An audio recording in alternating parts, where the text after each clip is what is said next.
We just want to give them some teasers. All right. We are now live, so we're going to wait a few moments for people to come on because we are officially live. But as they do, I just want to take this opportunity to say welcome to the Couples Academy page. My name is Hasani. And I'm Danielle Pettiford. And we are the co-founders of Couples Academy, which is a relationship-based learning institute which is committed to helping couples by placing them on the path to fulfillment. And for the last 12 years, we've been working with couples all over the country, all over the world, really helping them to impact their relationships. Now, we have a strong web footprint. We have a website, we have social media, and we used to do Facebook Lives like every single week. And we realized that there's a need and a high demand for it. So we decided that we were going to launch it up again, but we wanted to do something uniquely different.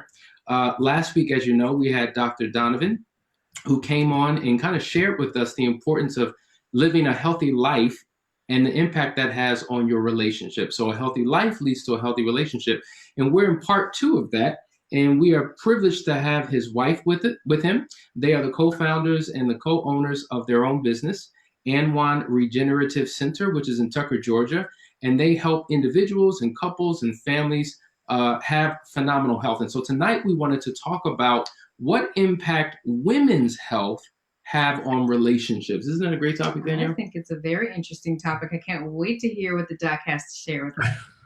So without further ado, let's introduce our guests, Dr. Donovan and Jacqueline Christie. Welcome to the show. Hey, it's a pleasure to be here. Thank you. We can't wait to talk about some of these issues that are impacting a woman's health.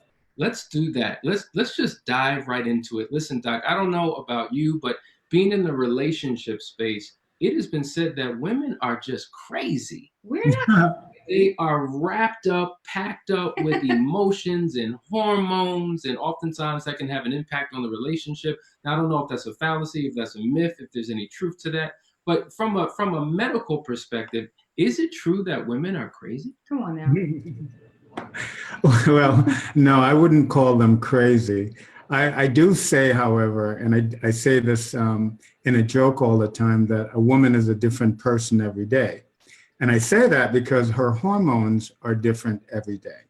From the onset of puberty, when the brain says, hey, it's time to grow up, and then sends messages to the ovaries to start producing estrogen, and then she goes through having a menstrual cycle. But every day of that menstrual cycle, there's a different level of hormones. And so in that aspect, a woman is a different person every day because the hormones impact your mood, your temperament, and a whole lot of other things that we'll discuss. And I think also, since you went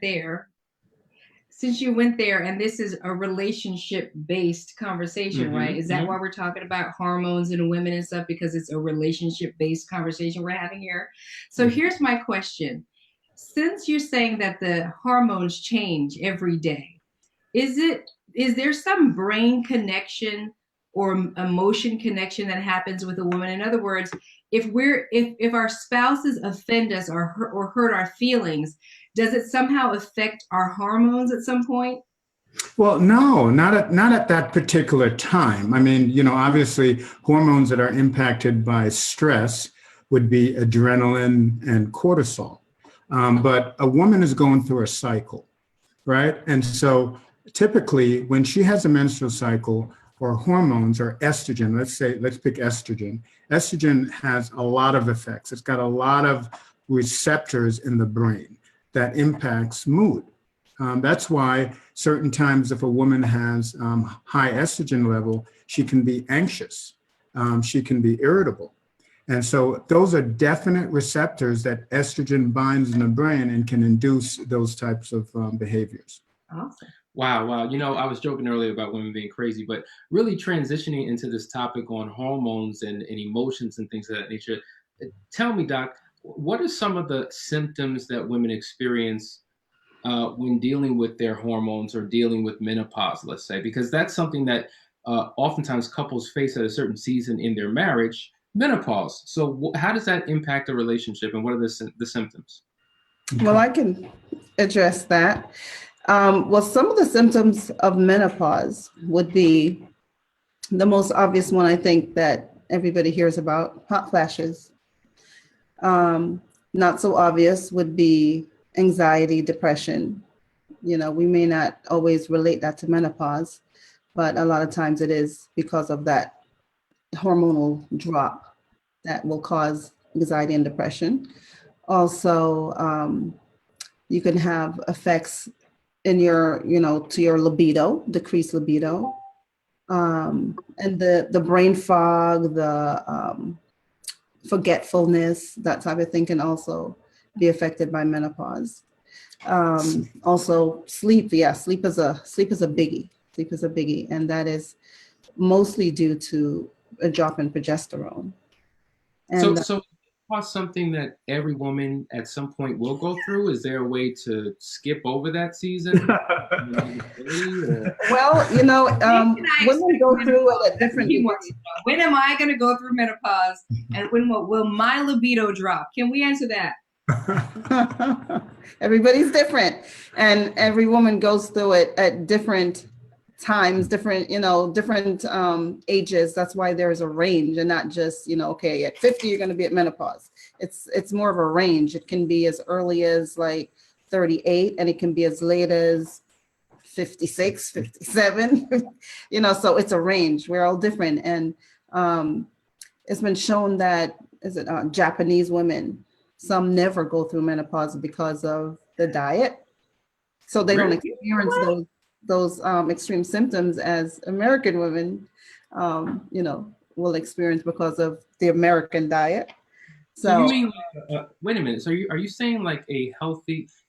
I've heard that the Mediterranean diet is one of the best diets on the planet. So if you're talking about Asian women, that's a completely different type of diet from a different part of the world. Yeah. What would your recommendations be for, I guess, a healthy nutritional plan for women, whether they experience it or not? I mean, I'm just curious. This is intriguing. I've never heard this before.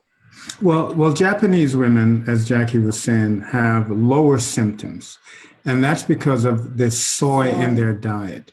They eat a lot of soy. And so the soybeans and the soy preparations that they have kind of keeps their estrogen levels at a good level. So they don't experience this major drop. Okay, what exactly is menopause? The ovaries stop making the hormones that it made from puberty on till say 45, 50.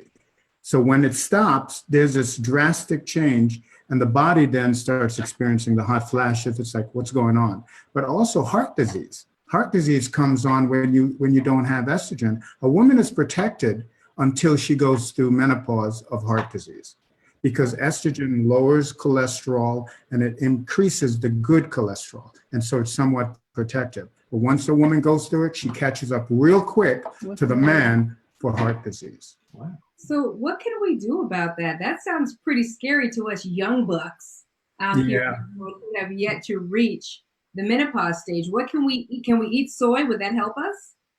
Well, I think in this country, this soy is not very good because it's genetically modified, like 99% of it. But if you can get soy from Japan or organic soy, then I think that's a good thing to do. I do recommend organic soy milk for women to deal with some of the symptoms. But there's supplements that you can take that have plant-based estrogen, things like Vitex extract and red clover and black cohosh. Those are all supplements that has estrogenic effect. So you don't get that big drop of estrogen and then all these symptoms come on. We didn't even talk about bone density, but when you lose your estrogen, your bone density goes down, your bone becomes more brittle. So that's why we do regenerative medicine. So what we do is we replace or restore the estrogen, progesterone, and testosterone to a level of a woman, let's say, who's in her 30s. And what that does, it prevents them from experiencing these deleterious effects of aging. Okay, so I have a question about what I think you're saying about the regeneration. Is that the hormone therapy replacement? And if so, yes, okay. I've heard mixed reviews about it. some really scary things about it, that if you're taking the hormone replacement, you could actually cause cancer. Is there any validity to that? Well, let me explain what happened with that. And this is a great question, Danielle. And this is one of the things that there's a lot of women who are afraid to get to start any type of estrogen products because of that slight increased risk of cancer. Now, they did a study back in 2004, and it created a whole lot of commotion because women who were receiving synthetic hormones, which was Premarin, is what it was called. They found that these women who were on Premarin, when they stopped the study because these women had higher rates of, slightly higher rates of breast cancer because they were on these synthetic hormones. Now, the Premarin is made from horse urine. It's a pregnant horse that they isolate the estrogen from the urine of a pregnant horse. And that's what they were substituting for human estrogen. And it's very different in structure. It's called estradiol. So people who were on this horse urine estrogen, yes, they did experience higher rates of cancer, higher rates of heart disease, because it's not the same replica. It's not the same hormone that your body produced when you were younger. So I don't ever use synthetic hormones. I use what we call bioidentical hormones. And those hormones is the exact replica. It's made in a compounding pharmacy, and that is what we substitute. And that's relatively safe. Okay. Could you do me a favor? Tell us more about your practice, because, you know, there are a lot of doctors out there and physicians out there, but not quite like you and what you two specialize in. So can you kind of unpack for us what ANWI Regenerative Center is really all about? And Sure. in addition to women's health, what are the other areas that you cover? Yeah, well, we have a regular practice that we see regular primary care patients. The Regenerative Center is a concierge practice. So when you really care about your health, you don't want to be rushed in and out of a doctor's office with 10 to 15 minutes of FaceTime.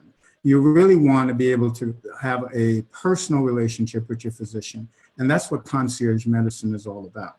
So what we do, every one of our patients that come into the Regen Center, we do their full panel. And these are usually people who are established, you know, who really are health conscious and are going to take the advice that, you know, you get good health through good nutrition, through exercise, through spirituality, and actually, you know, balancing your hormones to a youthful level.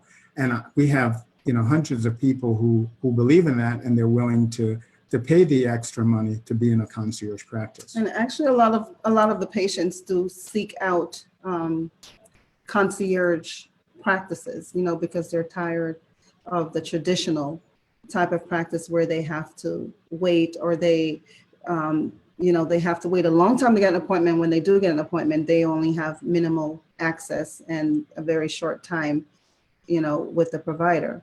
So with the concierge medicine, they may have 30 to 60 minutes with the provider, and they also have access beyond the appointment. So they can contact, you know, they get the cell phone number, and they are able to contact and ask questions by text or even by Marco Polo. So it's, you know, it's more access, and also different types of services that are available, such as skin type services with laser. You know, we can, for instance, instead of just prescribing like antibiotics or something for acne, we can treat with laser. We can treat acne with laser. Also skin tightening. We also have massage therapy services In the practice. and chiropractic therapy services.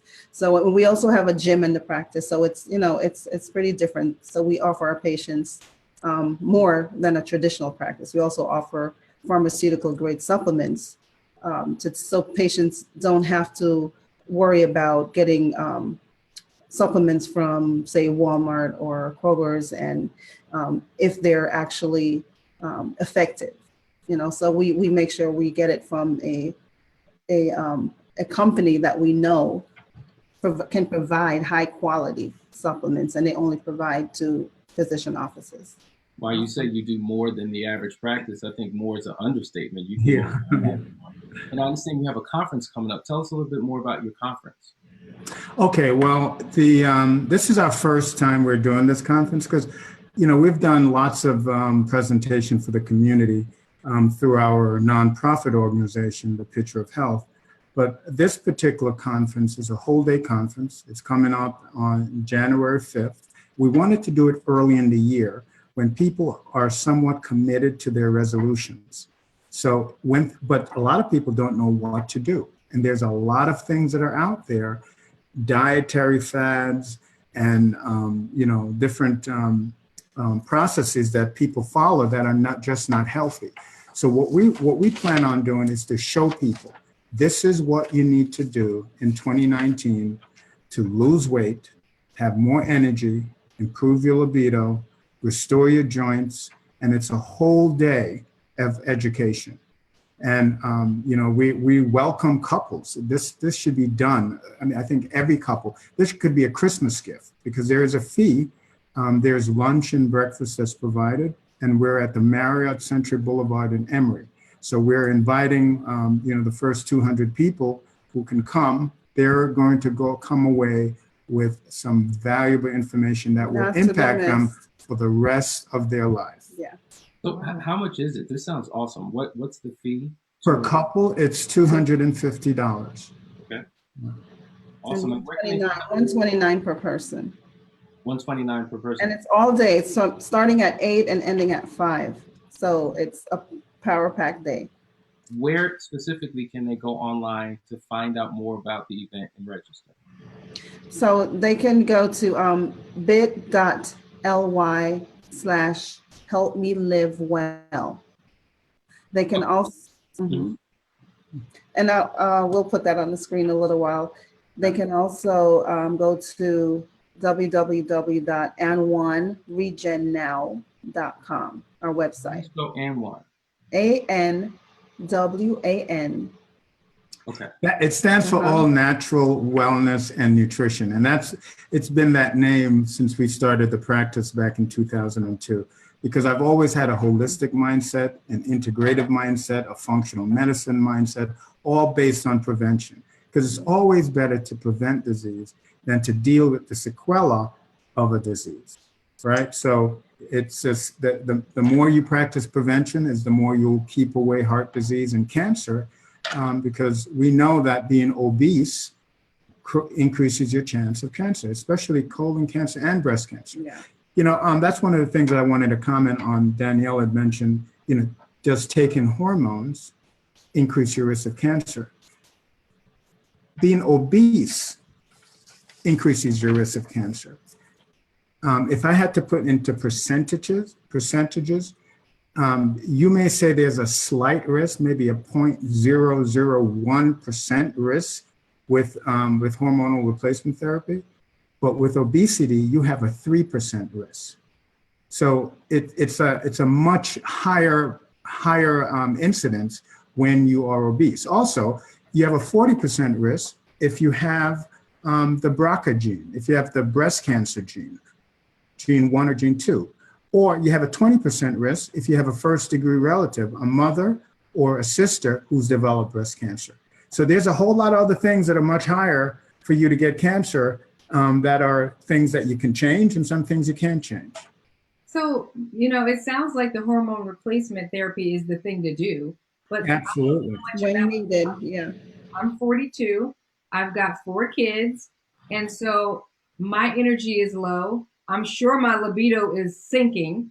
What do I need to know about this therapy and why do I need it? Okay, so you would be what we classify as a perimenopausal woman because you're still having periods. So you're not menopausal until your period goes away. Then you are menopausal.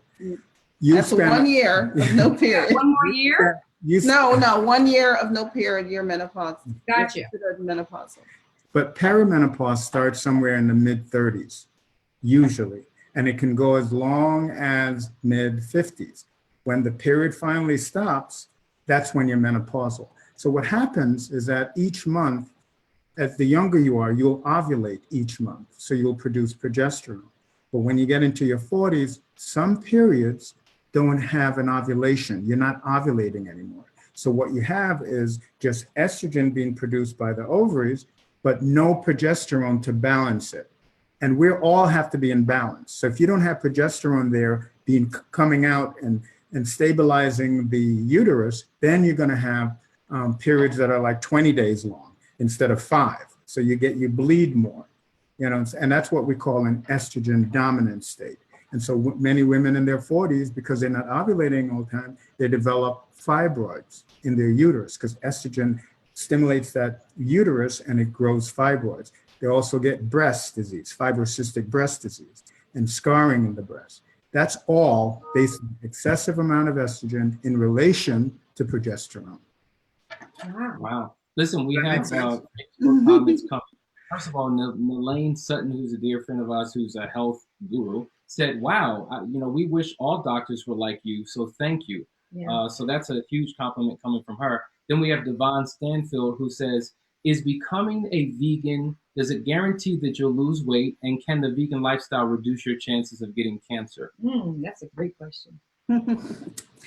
There's no guarantee there are different types of vegans, I would say if you're a raw vegan that it's guaranteed, but a lot of people will, switch to vegan or vegetarianism and they end up eating too much carbs and too much bad carbs and end up gaining even more weight than when they were eating meat.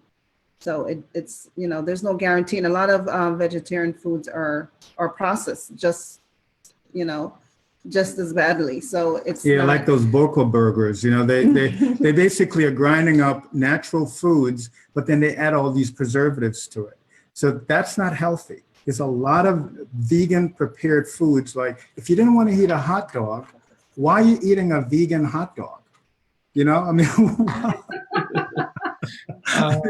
But that's what they do. What, there's something wrong with Beyond Meat? I like Beyond Meat.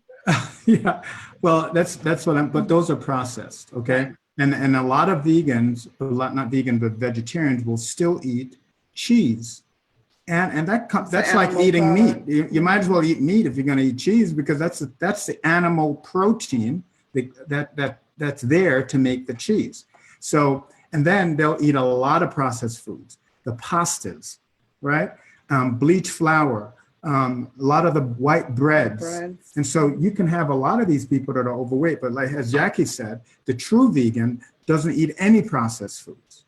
They eat raw. And those people, it's been well documented that their incidence of heart disease and cancer is much lower.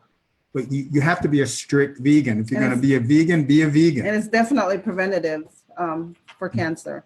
I find this fascinating because, I'm actually listening to a book right now, an audio book, and I think it's called Cures, something like Health Cures They Don't Want You to Know About, by Kevin Trudeau. And he really exposes the industry and all of the diets and the fads. And people go for no sugar or no fat or low fat or all these different things that are really working against the very goals that they have. And they're getting sicker, more unhealthy, they're gaining more weight. And I think even those who live a vegetarian lifestyle, who think they're doing the right thing, you're dropping bombs on everything tonight.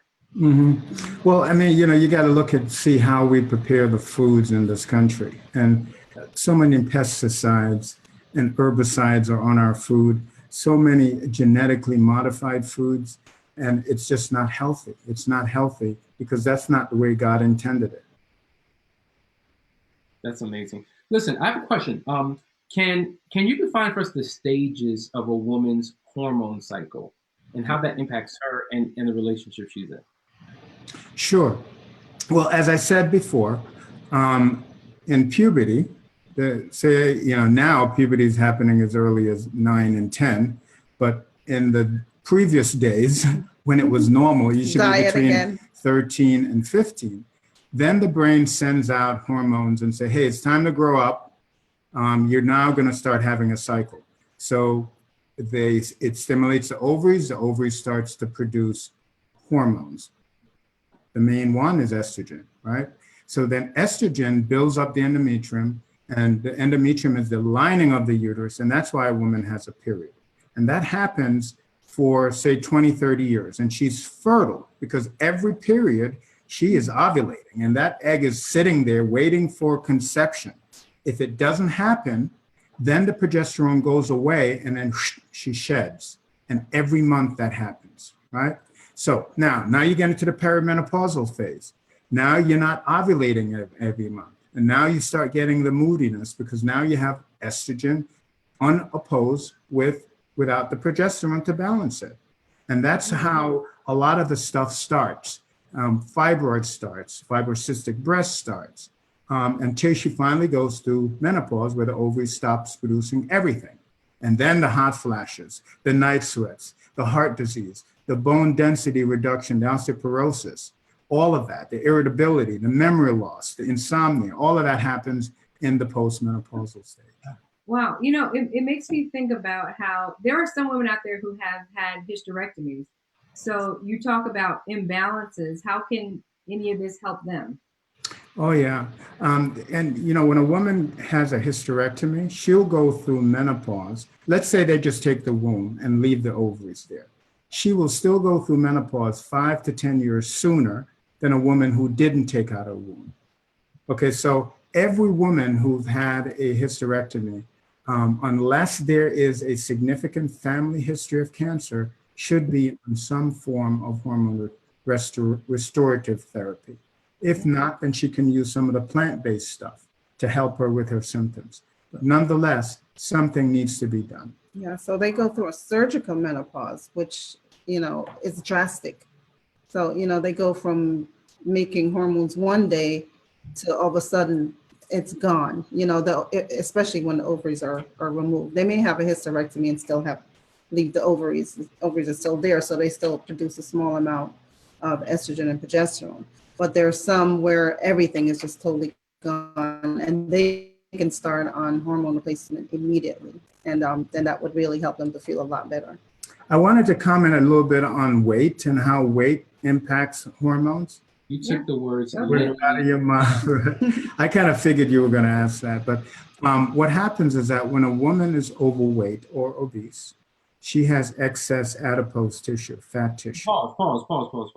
Can you define for us obesity? What is obese? What is overweight? Because I know historically the BMI, if I'm saying that correct, number was a lot different than what it is today, and there have been shifts and adjustments along the way for whatever reason. So what is being overweight?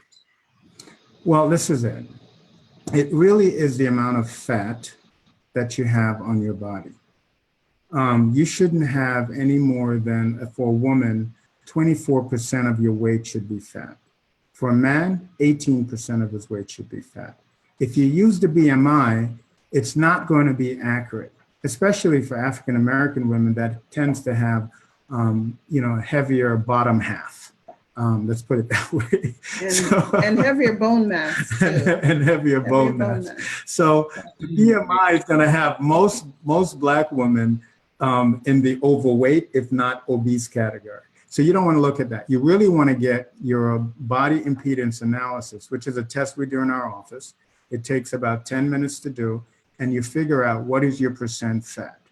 Because the more fat you have, right, that tells me the more sugar you're eating and the more storage of hormones that you're going to get. So you store estrogen, and then insulin is also high, which causes polycystic ovarian syndrome and diabetes and a whole lot of things that women who are obese are dealing with, increased risk of cancer and so on. So it's not good to be more than 24% of your weight should be fat. Wow. We better get it together. I don't know where I'm at, but we're going to get it together. How about that? Can we talk about stress? Because I remember a couple years ago, I was stressing so bad. My face was twitching. I was having heart palpitations, trouble sleeping. Is that a hormonal issue as well? Yes. You want to do that? Cortisol, right? It's cortisol. Yeah, for sure. That's the culprit. Chronic stress. You know, we're made to be stressed when an animal is running after us, and then we run into our cave, and you know, then everything comes back down. But the kind of stresses that we're dealing with in today's world, they'll be financial or marriage stress or kids stress or job stress, it's like you're living you're constantly running from that animal, you know. So what happens, your cortisol is a bad hormone. It's an anti-inflammatory hormone that reduces your immune system, and it can cause you to have an autoimmune disease from being chronically stressed. You get gut issues, and it's just a bad thing to have. So you don't want to be chronically stressed. If you are, you need an effective way of dealing with it. Did I lose you guys? I think it's frozen. Not sure what happened there. Okay, I think it's 9:30 now anyway, so I think these guys probably want to get off. So we're going to say Time goodbye. went fast. I think it's still going. Yeah, but we do want you guys to come out to the Invigorate Yourself conference on January 5th at the Marriott Century Boulevard, Emory area. and register for that. I think it's going. All right, guys. Take care. All right. Bye-bye. See you next week, same time, Tuesday at 9. Are we still on there? What happened? Yeah, cut off. Cut off? Yeah, with Zoom though, he probably had it set. For a Zoom, certain he time? said 30 minutes. 30 minutes? I mean, yeah. Is that like the max? Oh, it says end meeting here. That's